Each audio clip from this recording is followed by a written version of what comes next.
La route impériale, un film de Marcel L'Herbier de 1935 d'après le roman La maison cernée de Pierre Frondal, avec dans les rôles principaux Kate Denagui, Pierre-Richard Wilm, Aimé Clarion, Pierre Renoir. Le sujet: compromis dans une affaire de trahison et acquitté, un officier de l'intelligence service, c'est-à-dire Pierre-Richard Wilm, décide de reprendre du service actif à Bagdad. Il reconnaît dans l'épouse de son colonel, donc il s'agit de Kate Denagui et le colonel c'est Aimé Clarion, une femme qu'il a aimée avec passion autrefois.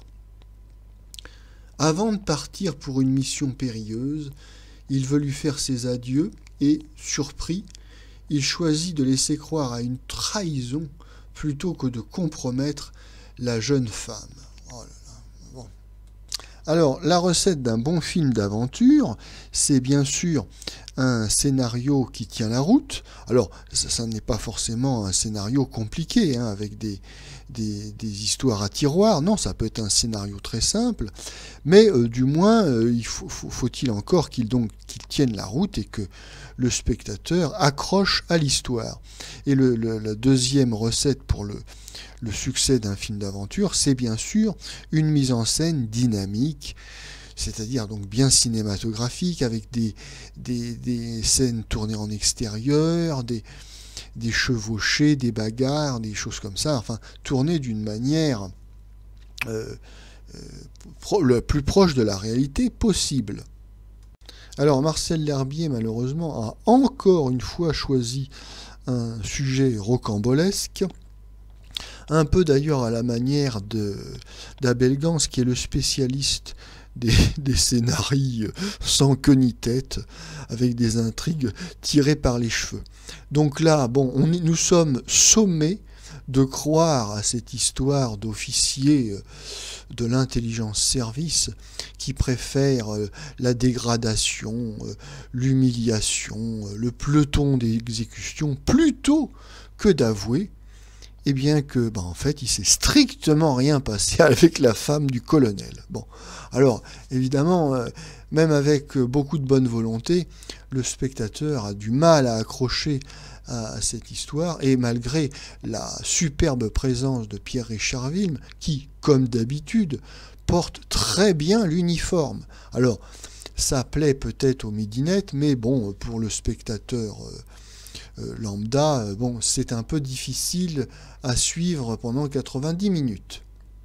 Quant au deuxième élément nécessaire au succès d'un film d'aventure, c'est-à-dire une mise en scène avec un œil dynamique, il y a de l'action, il faut de l'imagination, c'est un film d'action, d'aventure.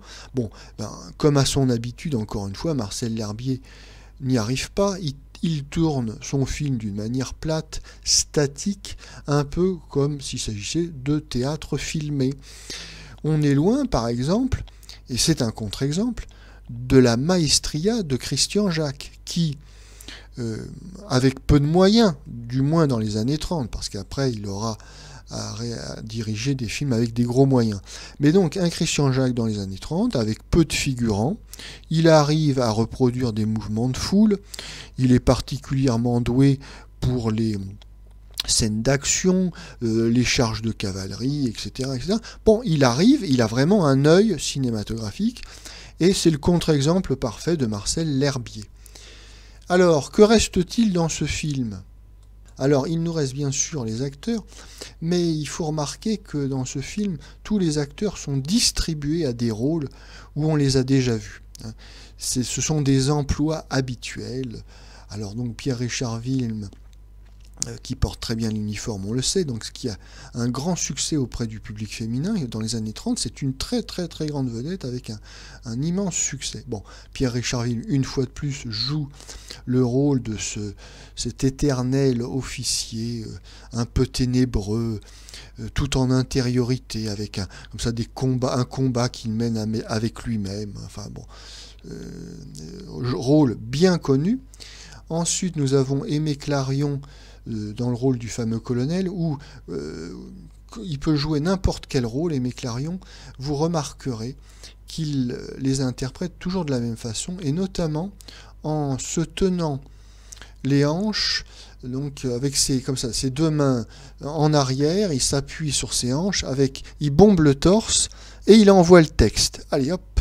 Et donc que ce soit une comédie, un drame, un film d'action, il est toujours comme ça, en position déclamatoire, et puis voilà. Bon, c'est du Aimé Clarion. Alors Pierre Renoir, c'est un très grand acteur, mais là encore une fois, on le retrouve dans un rôle très connu, donc d'officier. Bon, c'est vrai qu'il a une grande prestance et que ça marche, mais bon, on l'a vu quand même de très nombreuses fois dans ce même rôle. Quant à Kate Dennedy, je sais qu'elle a tourné de nombreux films et qu'elle a eu beaucoup de succès, mais bon, je reste malheureusement insensible à son charme.